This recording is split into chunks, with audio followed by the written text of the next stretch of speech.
बिस्मिल्लाहिर्रहमानिर्रहीम। बोलते कॉलम के साथ मैं आमिर ज़हान, और अपने आज के कॉलम की इब्तिदा जो है मैं एक कहावत से करना चाहता हूँ, बंदर की बला तवेले के साथ। ये आपने सुनी होगी कि हरकत जो है वो कोई बंदर करता है, लेकिन तवेले से मुराद वो है वो पूरा ग्रुप या वो पूरा ग्रोह या वो पूरी जगह जो है उसके सर पे वो बला आ जाती है, और इस तरह से उसको उसका खमियाजा भुगतना पड़ता है आसान अल्फाज में।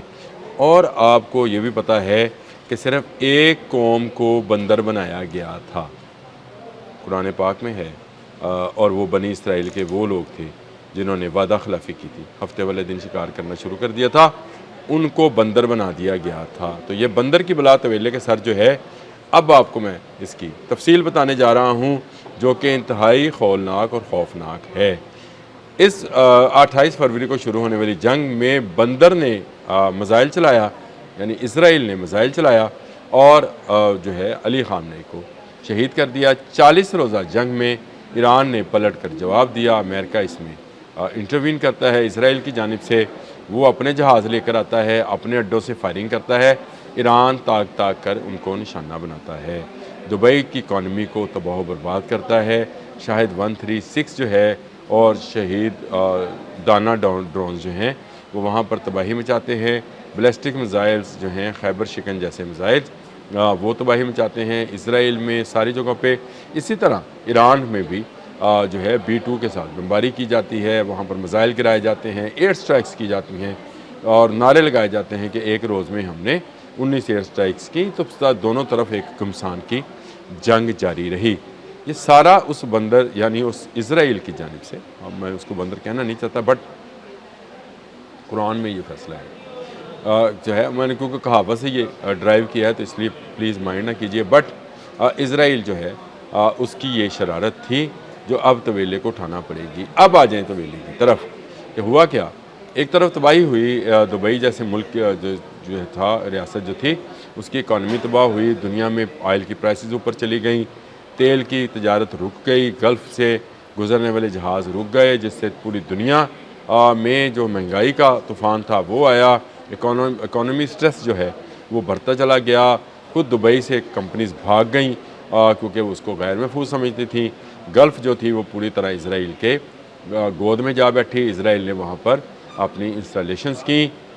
ये सारी जंग इसराइल ने शुरू की थी, लेकिन अब जब अमन मुआहिदा होने जा रहा है तो अमेरिका के वाइस प्रेसिडेंट JD वैंस ने एक इंटरव्यू दिया है जी CBS को। CBS का मॉर्निंग शो था, उसमें उनसे ये सवाल हुआ कि ईरान रिकन्स्ट्रक्शन के लिए यानी दोबारा तमीर नौ के लिए $300 बिलियन मांग रहा है, तो ये कैसे पूरे होंगे। तो उन्होंने बड़ा सिंपल जवाब दिया, गल्फ़। मैं ज़रा पूरा पढ़ के सुना दूँ अगर आप कहते हैं तो। Asked whether Iran could again access to 300 billion reconstruction fund, Vance said that is the sort of things they could have access to funded by the Gulf Coast Coalition so long as they honor their end of the obligation। अब आप मुझे इसका तर्जुमा ज़रा आप बता दीजिए, क्या बनता है कि आप ईरान को चले $300 अरब तो नहीं, कुछ पर जो तय होगा, जो जुमे को अभी इजलास होना बाकी, मुआहिदा होना बाकी है, ये पहला मुआहिदा होगा कि हम मुआहिदा करने जा रहे हैं, और उसके बाद शिकें जो हैं वो अगले 60 दिनों में तय होंगी। इस दौरान आपने हरमस खोल दी जाएगी, लेकिन किन शराइत पर, क्या गल्फ़ स्टेट्स जो हैं वो अब उस गलती का यानी तवेला जो है बंदर की उस गलती का खमियाजा भुगतेगा, और ईरान को टैक्स देकर अपने जहाज़ जो है वो आपने हरमस से गुजारेगा। महंगाई तो जूँ की तू रहेगी।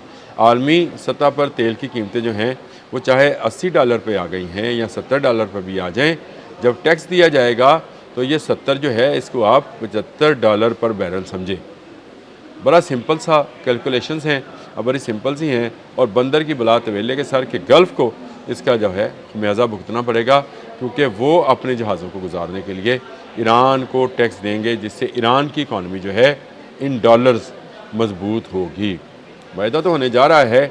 गल्फ़ के हिस्से में बदनामी के सिवा और तबाही के सिवा क्या आया। ईरान ने अपनी खुद मुख्तारी, ईरान ने अपनी अस्करी ताकत, ईरान ने अपनी कौमी हमीयत, ایران نے وہ اپنا سب کچھ اپنے آئل ویسلز، اپنے آئل ویلز، اپنے آئلز جو اس کی کیا اس کو کہتے ہیں آئی لینڈز، سب کو بچا لیا، اپنی بندرگاہوں کو بچا لیا، اپنی پوری کی پوری ایئر فورس کو بچا لیا، اپنی پوری کی پوری بحریہ کو بچا لیا۔ گو ڈونلڈ ٹرمپ جو مرضی کہتے رہیں، کوئی بحری بڑا جہاز جو ہے تباہ نہیں ہوا ہے، کوئی آبدوز تباہ نہیں ہوئی ہے۔ بارودی سرنگیں موجود ہیں، ان کی موجودگی میں ایرانی پاسداران انقلاب کے گائیڈڈ سے کے علاوہ کوئی راستہ نہیں ہے کہ کوئی اور ملک وہاں سے کوئی اپنا آئل یا جو تجارتی جہاز ہے، آئل ویسل یا تجارتی جہاز جو ہے اس کو گزار لے۔ تو گلف دوہری پوزیشن میں ہے، اگر وہ تیل بیچے گا تب بھی ٹیکس دے گا، اور اگر آپ تجارتی سامان، کیونکہ گلف میں تو ہوتا کچھ نہیں ہے، منگوائے گا تو ٹیکس دے گا۔ اس ٹیکس کے نتیجے میں کیا ہوگا؟ دبئی لوگ کیوں جاتے تھے؟ کیونکہ یہ ٹیکس فری تھا۔